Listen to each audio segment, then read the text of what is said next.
All right, guys, let's go ahead and get started. So today we're going to stay in the Middle Ages, and we're going to talk about the Magna Carta. All right, so your essential question for the day is, how did the Magna Carta influence the U.S. Constitution? Has anybody heard of the Magna Carta? Bless you.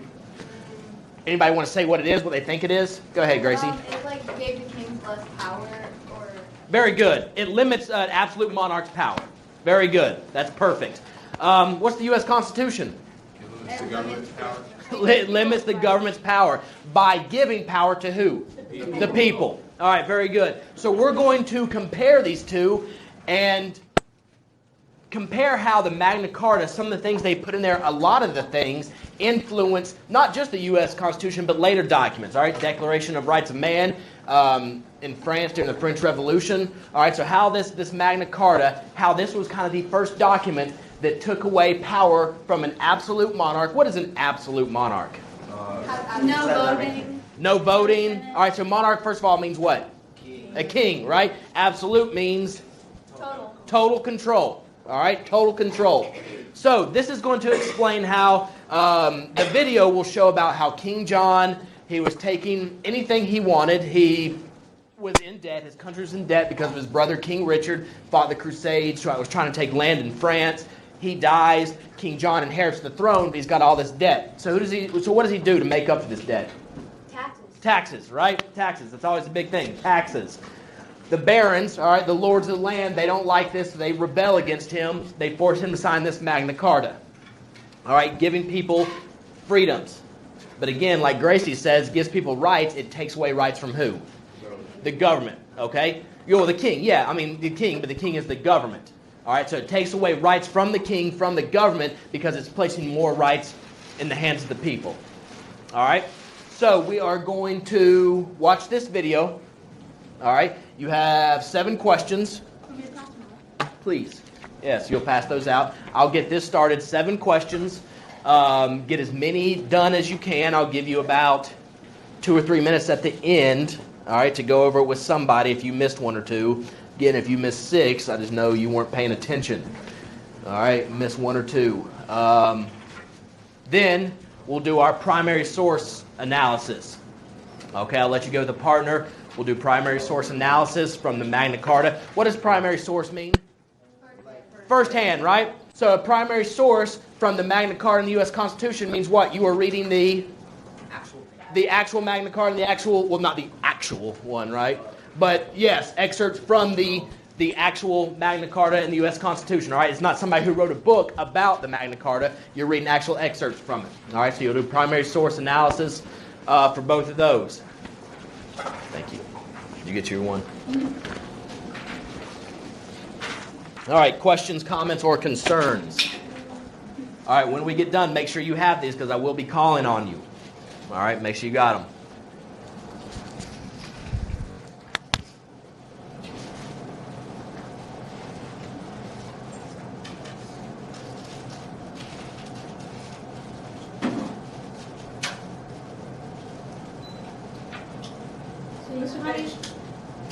Are we going to present our kingdoms? Yes.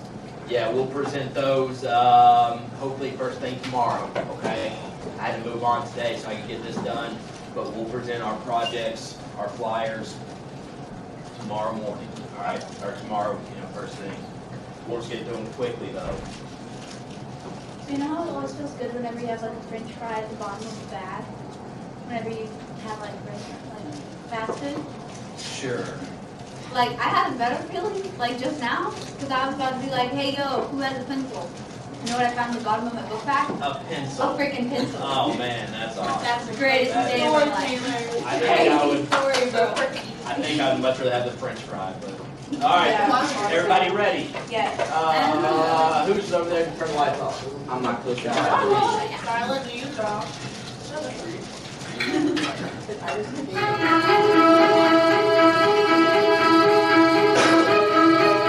This film is a project of the Leonore Annenberg Institute for Civics of the Annenberg Public Policy Center of the University of Pennsylvania in partnership with the Annenberg Foundation Trust at Sunnylands. Citizenship is every person's highest calling.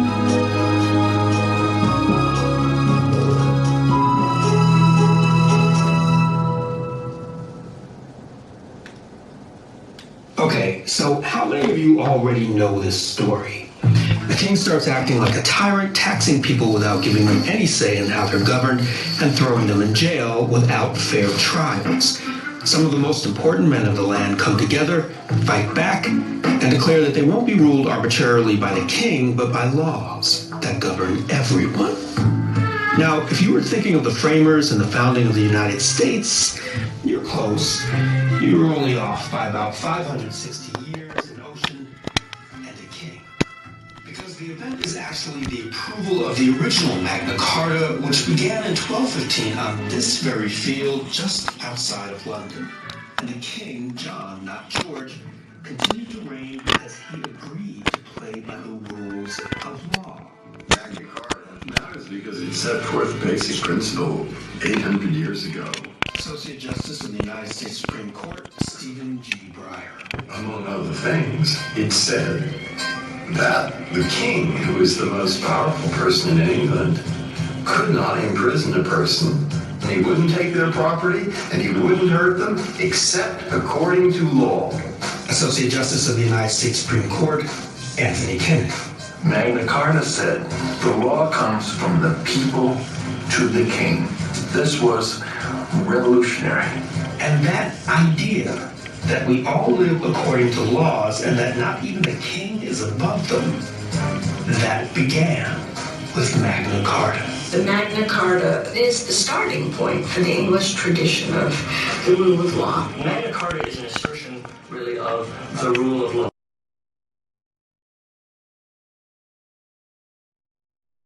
That's a very basic, very fundamental idea. And that idea became a fundamental principle in America. King John might just be one of the world's most famous tyrants.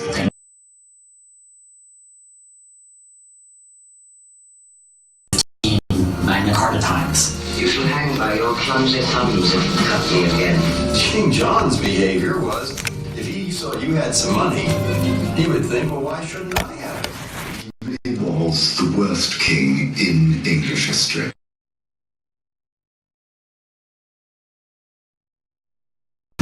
War overseas, but he'd been defeated in his wars in France. And at home, he'd taken taxes probably at a higher level than any king in the past. Well, the barons didn't like that. Why were the barons upset with King John? It boils down to money. He was abusing them with taxes, taking their land. The barons were fed up with King John taking their money and property whenever he felt like it. They united, formed an army, and threatened the king. Either start acting like a good king and protect us, or we'll find a new king who will. It truly is the start of some notion that the king does not have divine right and absolute power. The paper said he wouldn't put them in jail, and he wouldn't take their property, and he wouldn't hurt them, except according to law. Now, the barons didn't like King John, and they weren't going to take him at his word, so they made sure the agreement was written down. 63 different clauses, all in Latin, and it was 1215, people. Their paper was sheepskin. To fit this document onto one piece of parchment, onto one piece of animal skin, sheepskin, you've got to merge all that, and you will write in very, very small writing on what is effectively the back of a sheep. This must be the only great constitutional document in world history that is limited in its scope by the size of a medieval sheep. It became known as Magna Carta, which literally means the Great Charter. But this is not a we the people moment. The barons were perfectly happy to keep the king. The barons wanted a say in power. They wanted a share of power. This first Magna Carta is full of little things that only a baron would want. It's got some very strange things in it. Clause 33 forbids the building of fish weirs on the River Thames and the River Medway. What on earth have fish weirs got to do with yours or my liberties? The idea that you couldn't take corn or wood without paying for it became the government cannot take property without just compensation. So narrow clauses that were written were focused on a particular problem, but they had a meaning that was elaborated over time that became greater than the writing. Then there's this. No free man shall be arrested or imprisoned or disseized. That means having his property taken away, or outlawed or exiled or in any way victimized. This is King John speaking. Neither will we attack him or send anyone to attack him, except by the lawful judgment of his peers or by the law of the land. Now, that was a rather radical idea then. In other words, the king, who up until that moment on this field ruled as if he had powers given to him by God, the king was agreeing to have his power limited by the law of the land. Now, what is the law of the land? Magna Carta doesn't specify what the law of the land is, but it does lead to the expectation that there is something called law that can be recognized, that is customary, that other people, justices and judges, can actually impose. And this is how, way back in 1215, this document set in motion an idea that informed the way Americans built their own constitution and live today. See here. Rule of law means that the law, not any one person, but the law, is ultimately in charge. We obey the laws as they're written, and everyone has to obey the laws equally. No one is above the law. The idea behind the rule of law is simply, it's the law that is the ruler. We don't have a person whose arbitrary will tells us what's permissible and what's not. We have a system of laws. Arbitrary behavior. Do whatever you want behavior. Wouldn't it be nice if what's mine is mine and what's yours is mine too? And this phrase right here, law of the land, came to be the idea we know today as due process. They cannot take the government, your liberty. They cannot take your property, except according to fair law. Due process means fair. Not just law, but fair law. In a country governed by the rule of law, due process is the pathway we take to get to a place where we can say, yes, the rule of law was honored here. You can't have one without the other. Pretty much the minute the king and the barons left the field, King John, living up to the reputation of the worst king ever, went straight to the Pope and had Magna Carta annulled. Canceled. Magna Carta was successful for about 10 weeks. But a funny thing happened on the way to constitutional democracy. Turns out it's really hard to annul a good idea once it's been written down. After John died, future kings agreed to be bound by Magna Carta. At first to keep their peace with the barons, but gradually it became a tool for all the people to remind the king he wasn't above the law. So it became part of the customary law of England. In a sense, the issuing of Magna Carta is a statement of power. It's a statement that there's enough power in the people to make certain that the king will agree to it. That gained immediate acceptance from the people. The people insisted that the successors to King John sign on to the Magna Carta. This continued for hundreds of years, was nearly forgotten. Then Magna Carta was brought back to life, just as Britain was forming colonies in the New World by Sir Edward Coke. Edward Coke was one of the most important jurists in British history. Edward Cook, even though it looks like it's spelled Coke, is Cock. As Attorney General, he prosecuted Sir Walter Raleigh and was eventually promoted to Chief Justice of the Court of Common Pleas, where he became known as a champion of common law. The British Constitution is not written, it's this collection of precedents. The common law and the statute law, it's what's accumulated. Cook argues that the English people have fundamental rights under an ancient constitution, rights that no king can take away. Cook says these constitutional rights are grounded in Magna Carta and safeguarded by the elected representatives of the people, Parliament. Edward Coke is tremendously important in the invention of this idea that there was this ancient constitution that defended the liberties of Englishmen as free-born, free people. And Parliament is the thing that protects the free-born English against these potentially tyrannical kings. Cook wants a world where there are things the crown is not allowed to do. That's our modern notion of constitutionalism, but because the British don't have a written constitution, that's hard to point to. He really is fundamental to the rediscovery of Magna Carta. Cook said the king is under no man, but he's under God and the law. Lex facit Regan. The law makes the king. He argued that Magna Carta limited the king's power, that because of Magna Carta, all free Englishmen, not just barons, had rights the king had to respect. And with that argument, Coke went on to write British law asserting rights that are very familiar to Americans. Sir Edward Coke is one of Britain's champions of the rule of law and due process, and he argued that those ideas came from Magna Carta. A lot of our understanding of the areas where government ought to be limited come out of this early battle in the 17th century with the crown in England.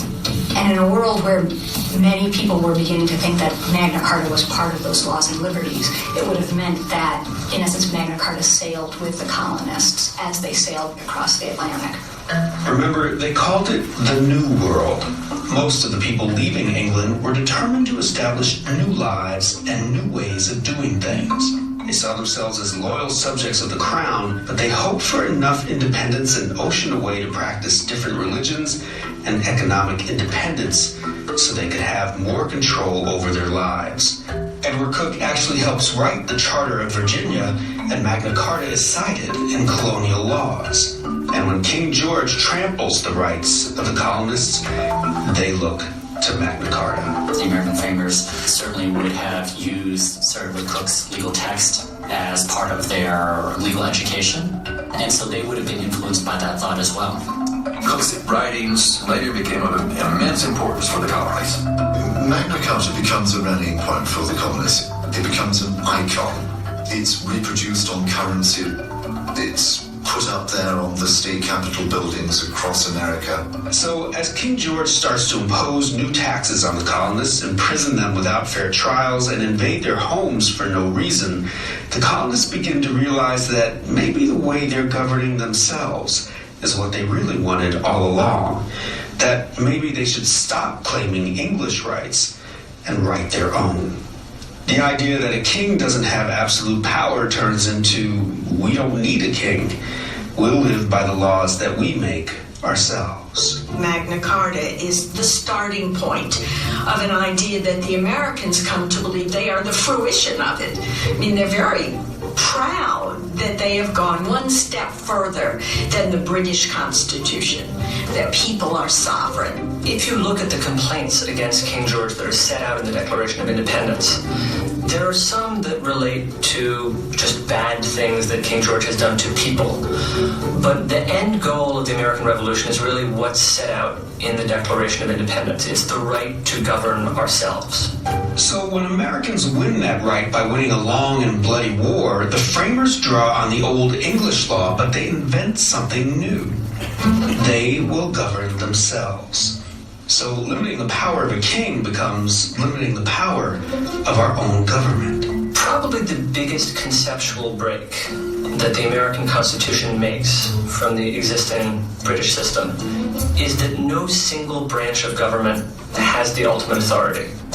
Our Constitution sets itself up as the supreme authority in our system of government. The framers don't discuss Magna Carta as they write the Constitution, but they still borrow from it. Economic protections like no taxation without representation, even standard weights and measures, a phrase taken directly from the original Magna Carta. And some really important ideas that evolve from centuries of Magna Carta and Coke's interpretation of it become fundamental rights written into our Constitution. Fair trials, habeas corpus, and an independent judiciary to protect those rights. And the connection is even stronger in the Bill of Rights. You see its influence more with the Bill of Rights, where we get these limits on the government that has been created. Because the idea is, here's this government, perhaps it's going to be dangerous, perhaps it has too much power. We want to put down in writing certain limits, and we're going to have an independent judiciary that will enforce those limits. The phrase in Magna Carta, Article 39, is law of the land.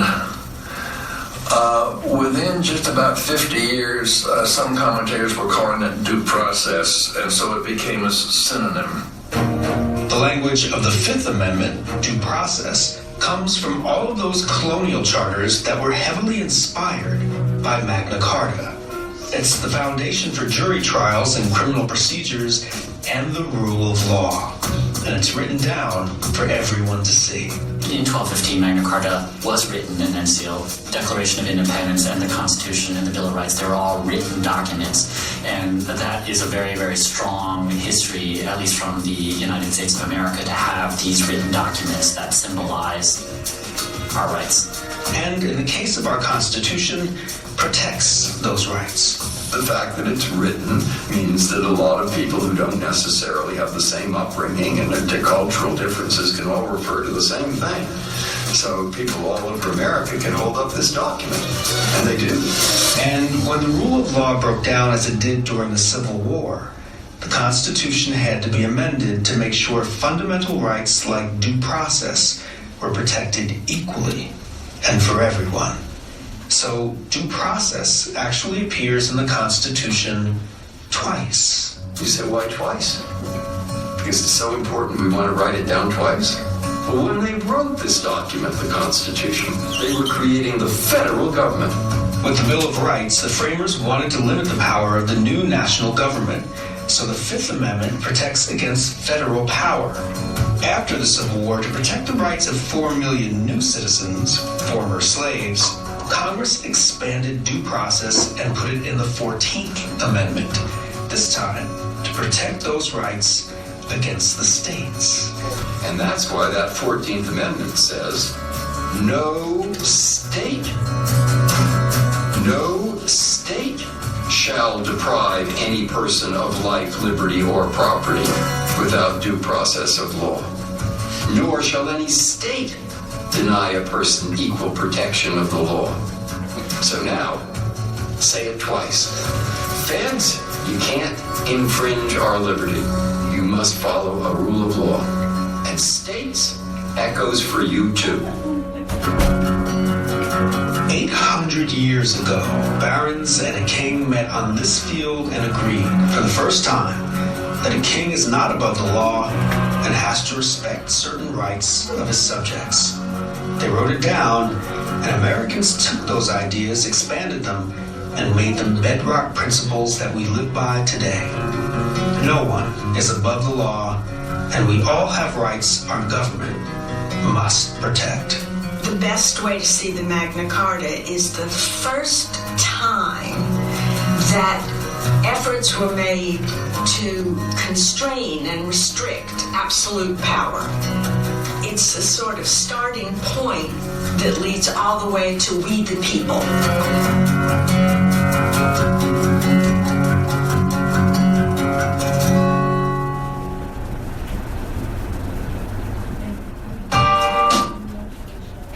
All right, so 5 minutes, get the answers you need. Who's missing a few? All right. I think it's just Just the last part. Yeah, we're not going because I shortened it down because it goes on a long time, so we'll talk about that. But as long as you have the first page, everybody has the first page ones. Who's missing some on the first page? I don't know. 5. All right. Well, that's fine. Everybody else has everything they need. Yeah. All right, we'll move on then. Go ahead and hit the lights. We'll talk about this. Bless you. All right. Number 1, how did the Magna Carta originate? Let's see, Haley. How did the Magna Carta originate? Well, it's the idea that kings have limited power they have. All right, so very good. So it limits the king's power. All right, Gracie. From King John taxing the people when he felt like it, the barons made sure the king kept his word to justly tax and give rights to the people. All right, very good. So King John, it starts out him taxing the barons too much, taking their land. Okay, very good. One more. Let's see. Bailey, what do you have? He said, if ruling outside of London for King John to continue to rule, he would have to obey the laws, nor would he prosper. All right, so for King John to continue to be able to rule, you have to obey the laws. We're no longer putting up with you doing whatever you want. You're not above the law of the land. Very good. Number 2, what basic rights do the lords want written? Casey, what basic rights do they want written? Pretty much like I wrote down a few like cannot take your property. All right, can't take your property. What else? Cannot take. Cannot take your it's freedom. Okay, so unalienable rights and freedoms. Bailey. All free men have the right to liberty and property under the protection of due process. All right, so all free men have the rights and liberties. All right, very good. Mackay, what do you have? For what? For number 2, Mackay. Oh, God. I'm sorry. I didn't get that one. So when I asked you earlier, I said I didn't have someone one go ahead. I don't think that the king could take their cross without paying for it. All right, so again, you can't seize things without some sort of monetary gain from it. Let's get one more. They can't take away liberty except by law. All right, can't take away liberty except by law. All right, no imprisonment. All right, without due process and a cause. All right, so all these, and that's good. You guys hit on all of them. So we can all lump it into what? All right, the king was not above the law. The government was not above the law. We can, because you're right about all of those. Well, we lump it into because could the king or any of his government officials, the sheriff, could they take crops without paying for it before? Yeah. Yeah, right? Because that's why they changed it. Okay, could you imprison someone without any sort of due process? All right, all these things you could do because the king was absolute. The king and his government were absolute. So the main thing is what basic rights do they want? That the king did not have all the power. He was not absolute. We are going with rights. All right, and we want our rights upheld. Number 3, how did the Magna Carta influence the writings of Edward Coke and eventually British law? What ideas did Coke emphasize? Jonah. It was laws of the land. That the Magna Carta was. Sorry, my brain's stupid right now. It's all right. But you were right about the first one, right? The law of the land. Yeah. All right. Common law. Collection of common law. The English people have certain laws, all right, that the king cannot overrule. That was his basic assumption of everything, all right, that he put into eventual British law. All right, champion of the rule of law. That the king is not above the people's rights. Okay? That was his whole main thing. What did King George do to English colonists in the New World that violated the principles of the Magna Carta? Mackay, let's see if you have this one. He made homes. Huh? Okay, that was one of the things he did, right? And we use these terms, invaded homes. What did they do? So that was kind of a law, actually, though, was that during this time, these British soldiers could go in there and take over this home, right? So that was an actual law, but is that the right of the people? No. According to the colonists, no. All right, what else? What else do we have? Okay, unreasonable taxes. Okay. Unfair administration of justice. Okay, unfair administration of justice. Gracie? Deprive the people of free trial and the right to govern themselves. All right, very good. Very good. Anything else before we move on? All right, we'll do 5. That'll be the last one. What is the major conceptual difference between British law and the U.S. Constitution? Let's see. 3, what do you have? No single branch has all power. Very good. No single branch has all power. Still, all right, you're still limiting the government, right? With Magna Carta and the U.S. Constitution. It's still the idea of we're limiting power from the government. But with the U.S. Constitution, the conceptual idea is we're limiting power from different branches of government, right? All right? Well, I mean, yes, you didn't want a king, but that's still that idea behind us. Hey, we're limiting power from one person. All right, the U.S. Constitution, we are limiting power from different branches. And they also kind of limit powers within each other. How is that? How does our government limit powers between each other? Checks and balances. Very good. All right, checks and balances. Questions, comments, or concerns? Well, we're about 6 or 7. All right. So, when I dismiss you, we are going to work on your primary source analysis worksheet. You will have one you can write on. All right, front and back. I'll show you up there. So I'll hand these out, or I'll get Devin to. Not yet.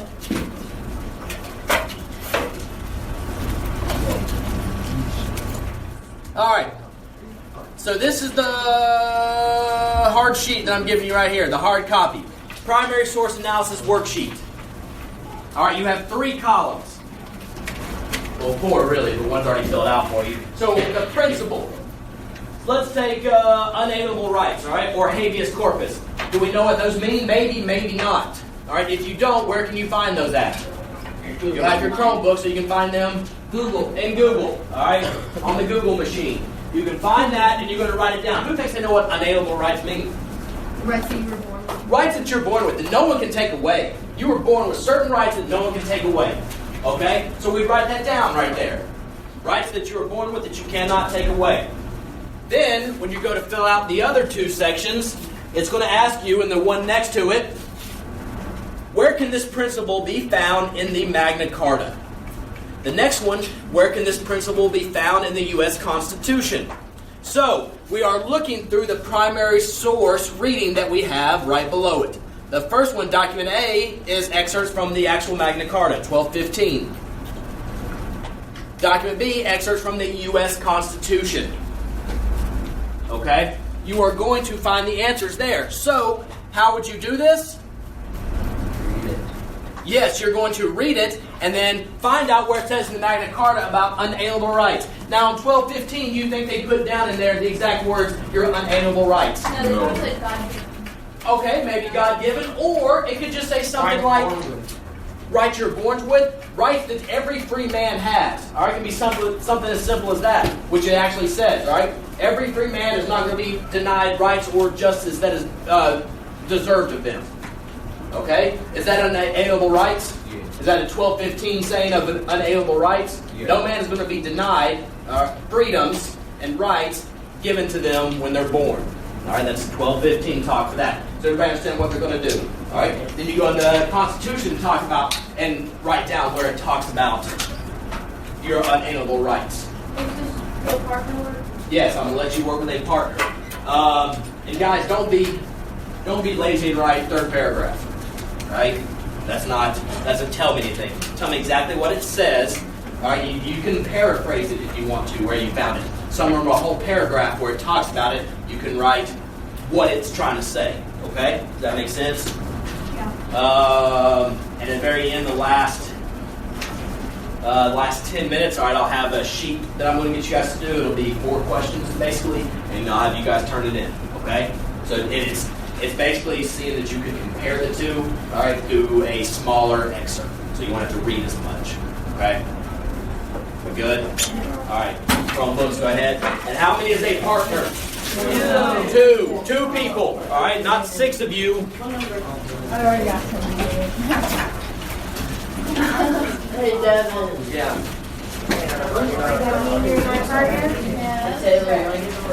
Devin will give you your primary worksheet. You can write on this. Where are you keeping this?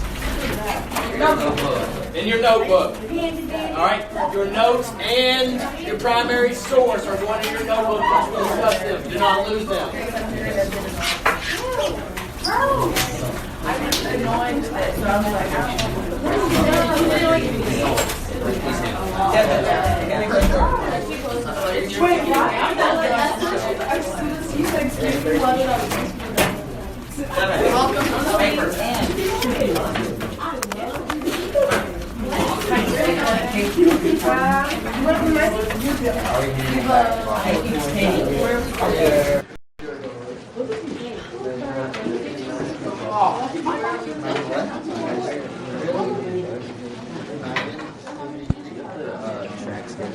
I do.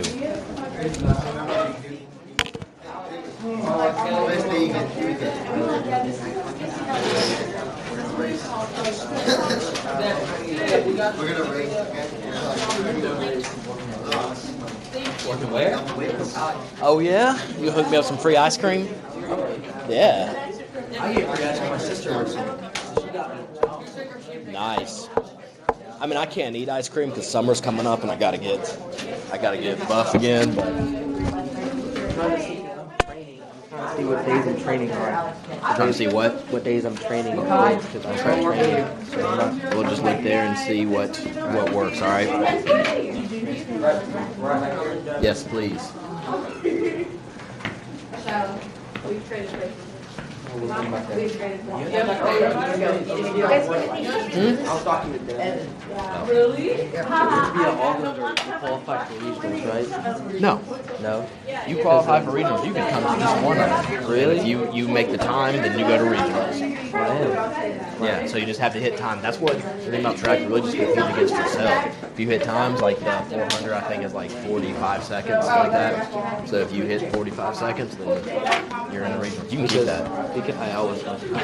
But anyway, they in middle school you had to be in like 6 of the 8 track meets to qualify for like conference. Yeah, you don't I wasn't have to do sure if that. it was like this because I was like you I just might have be to- able to go like a few of them, but not like all. That's fine. What I work. These ones are going to be good ones. They don't even know. There's going to be a bunch of teams there, and the 6 will be good. What about this one on Friday? Yes. And then how many teams are going to be there? Right now, 10. And when you go up to like EC right now, that's like going to be a bunch of bigger schools, right? No, not really. I mean, it's just, that's the good thing. There's really no, like, conference. I mean, we have a Mountain 6 conference, but with all these other ones, I mean, you can have 4A, like, coming to North, I think it's McDowell, which is 4A, down to Swain, which is 1A. Like, you just bring in, basically, people just sign up for them, so. Okay, it's cool. Yeah.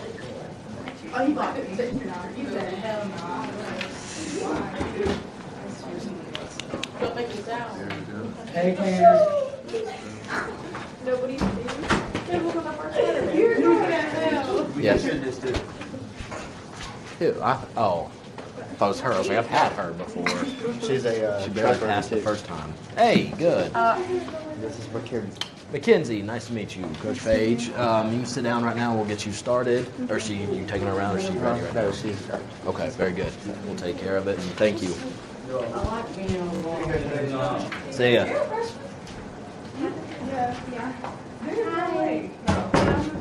What's your name? Thank you. Wait a second. Xavier, wait a second. Yeah. Anyway, all right, get back to work. We're not awkward, which is nice. Staring over there.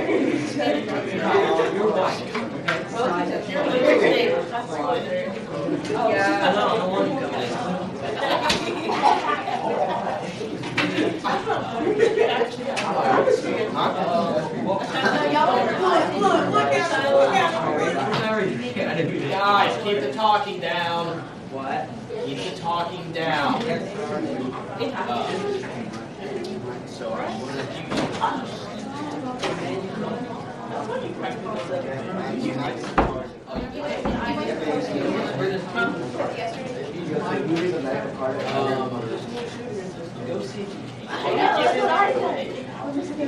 Oh yeah.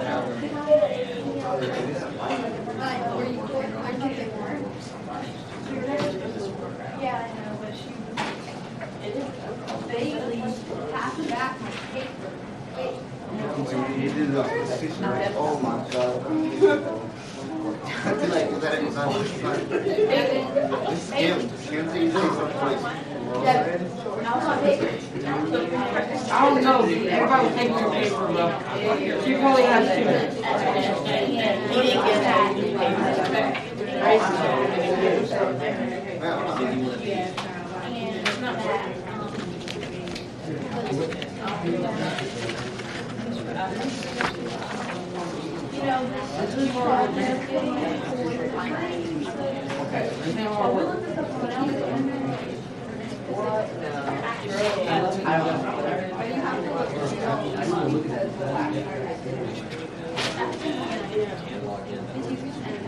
They were gonna do it.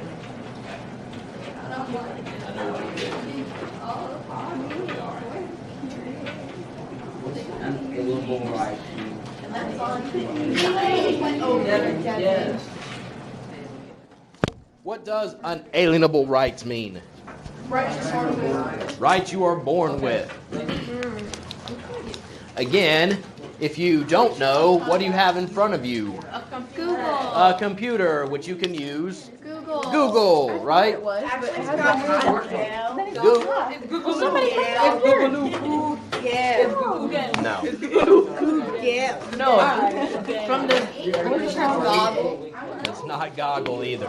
From Jamaica, it's Google. I guess you can say whatever you want. Googaloo. I just had to name my computer. What? I named it Bumbleclot, and I didn't know what it meant.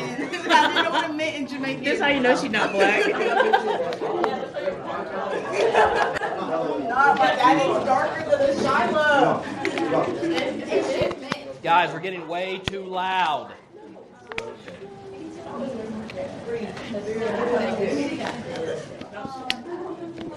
Man, I got these fingers too, bro.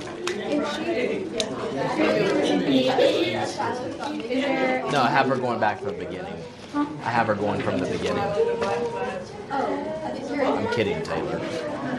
Yeah, she's working the same thing. Is there an equal number of people in our class? Probably not. Why? She can be in our group. She can come work with you, yes. I'll let that one. Can you log in? Did it let you log in? Okay.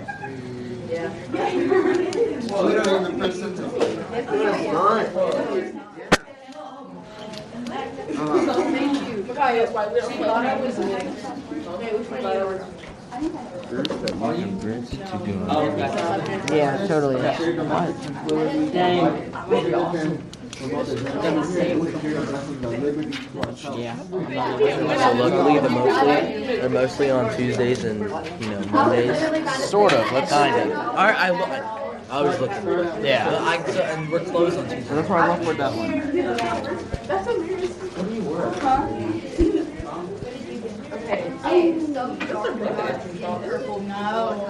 I don't know.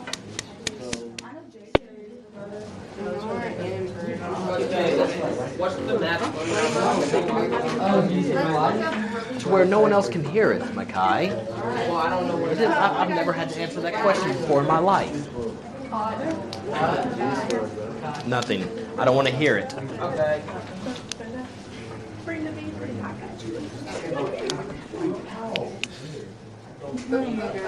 It's making me read the whole Magna Carta. Okay, are we going to go over this? Yes. Okay. No, I'm going to do it. Okay. Oh, I don't know. You asked for it?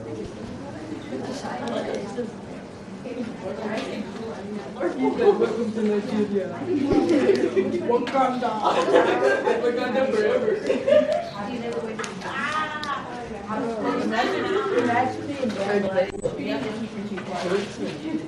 Yes. Look, no, I'm Like, they look like anything Yeah. else. Okay, I think that's all.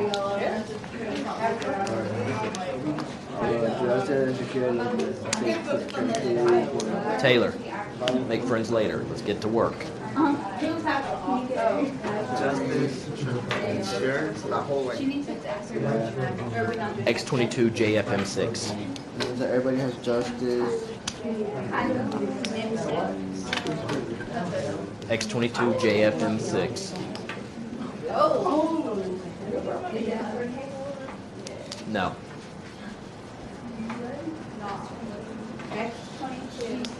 JFM6. Is it not working?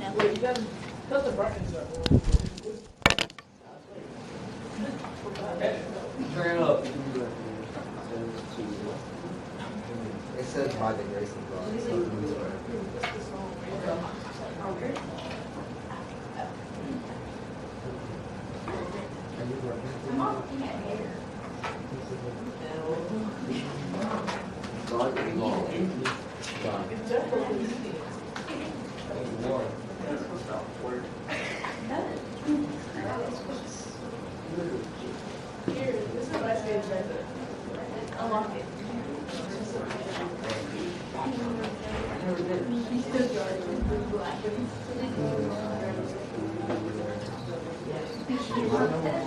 Here it's like, I mean, everybody knows everybody. We're Hey, Eva, can I move your stuff? That's not Eva's. Who's That's Sarah. That's Sarah. Oh. Sarah, can I move your stuff? So she doesn't. Here you go. I'll just put it on the side. Okay, your second one. Huh? Second one.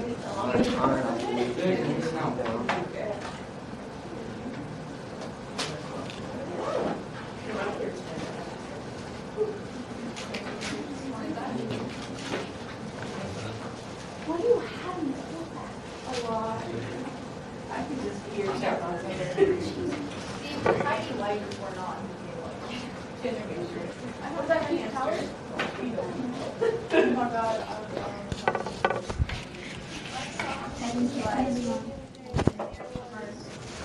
It was like a Hershey bar because of ass. That were the size of Bean when I got her. Oh.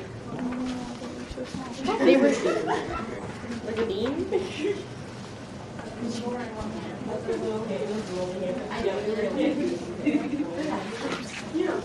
is long. Let me put that.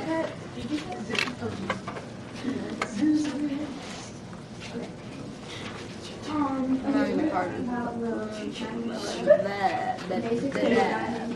That. Yes. Oh my god, all I keep finding is my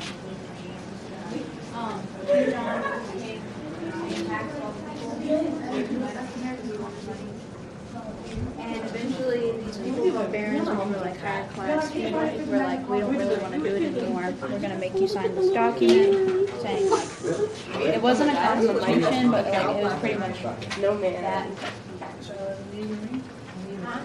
Evan was cussing me out. Actually, Ladies, work more than talk, okay? then Magna Carta was kind of Yeah, hurry up. like helped us write the Constitution. So now we're looking at. Is it hot? I don't drink coffee. Yeah, it's hot in here though. I opened the windows, but it's hot. We're looking at this worksheet that has like what excerpts from the Magna Carta and the Constitution. Basically saying like, what does it say about annulling human rights? And then you're allowed to look at what the due process means law of the land. Like basically the king isn't, or whoever is leading isn't better than anybody else. And this means the rights are more than. Oh, do you need a pencil? Well, like, I don't even know if I have one. Evan, do you have one?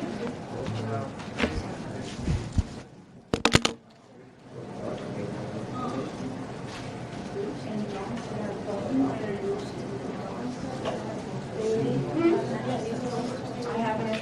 Oh, never mind. Right, so I just like write this.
No, like you have to go all the way down to the part where it says, what are you on?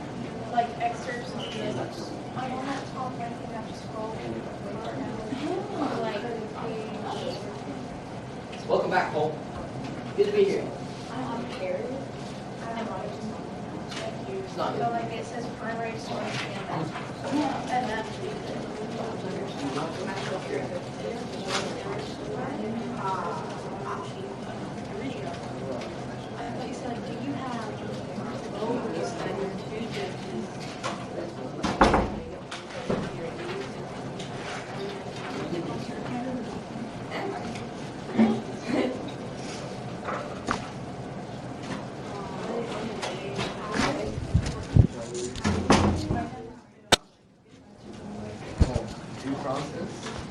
It's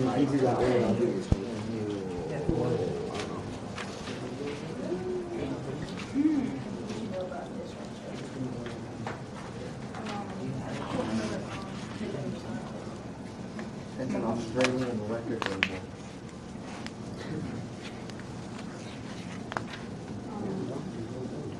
I got all for photo. An Australian record label. There's more than that.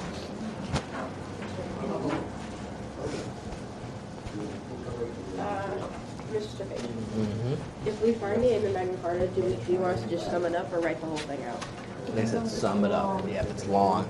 Like the first one, again, you can find one that's pretty easy. It just talks about how you're not going to be denied any rights or justice. But some of the other one, habeas corpus, some are pretty long, so you can kind of summarize it, hit the key things in there. And then what did you put for habeas?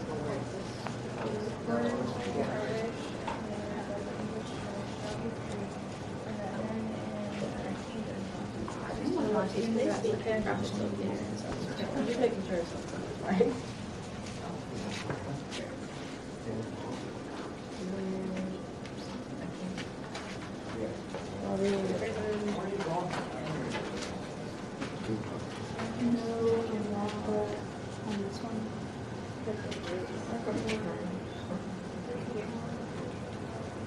No unlawful.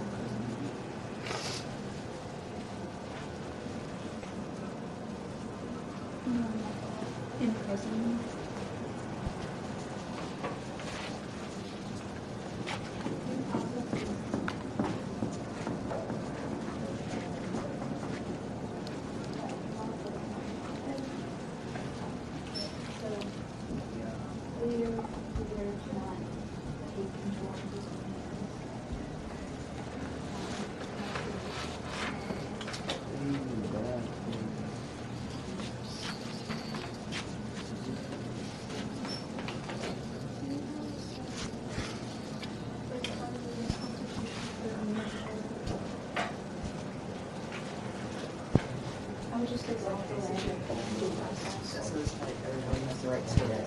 We're not reading the Bill of Rights.